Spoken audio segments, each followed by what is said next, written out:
அற்புதமாக பிரம்மச்சாரி பூஜை கணபதிக்கு கணபதி காலமும், கன்யா பூஜை சுமங்கலி பூஜை தம்பதி பூஜைக்கு மகிஷாசுரமர்த்தனி ஸ்தோத்திரமும், வடுக பூஜை பைரவருக்கு பைரவாஷ்டகமும் அற்புதமான முறையிலே இசைக்கப்பட்டு நிறைவு பெற்றது. தற்பொழுது 8வது அத்தியாய ஹோமத்தினுடைய சாராம்சமாக தூப்ரலோச்சனன் அம்பாளுடைய ஹூங்காரத்தில் எரிஞ்சு போறான். அதன் பிறகு சண்டிகா கிட்ட இருந்து கௌசிகின்னு சொல்லக்கூடிய சக்தி சண்டன் முண்டன் 2 பேரையும் அழிச்சு அம்பாளுக்கு சாமுண்டான்ற காரண பெயர் ஏற்படுது. 8வது அத்தியாயத்துல அந்த சுப்பராஜாவுக்கு ஒரு பயம் வந்துடுறது.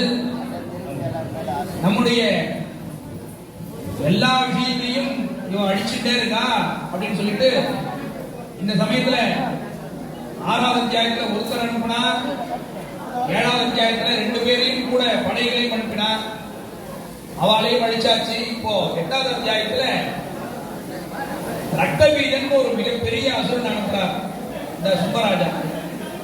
அந்த ரக்தவீதன் பார்த்தீங்கன்னா அவனுடைய ஒரு துட்டு ரத்தம் பூமியில் விழும்போது அவன மாதிரியே ஒரு உருவம் தோற்றுவதற்கு அவனுக்கு வரம் கிடைத்திருக்கிறது.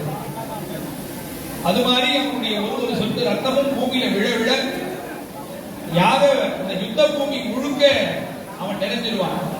ஒரு கட்டத்துல எதிரிகளால சமாளிக்கவே முடியாது, இவன் தான் ஜெயிப்பான். இப்படிதான் அவனுடைய வரம். அந்த ரக்தவீதன் அனுப்புறார் சுப்பராஜா. இப்பவும் சண்டிகா பரமேஸ்வரி அமைதியா இருக்க, சண்டிகா பரமேஸ்வரி தேகத்துல இருந்து 7 சக்திகள், நாமெல்லாம் சப்த மாதான் கேள்விப்பட்டிருப்போம். சப்த கண்ணி வேற, சப்த மாதா வேற. சப்த கண்ணின்றது அகஜா கண்ணி, சிந்து கண்ணி, வனகண்ணின்னு 7 பேர் வேற. சப்த மாதா அப்படின்றது பிராமி, மாகேஸ்வரி, கௌமாரி, வைஷ்ணவி, வாராகி, இந்திராணி, சாமுண்டா பண்றாங்க. இந்த ஸ்தோத்திரம்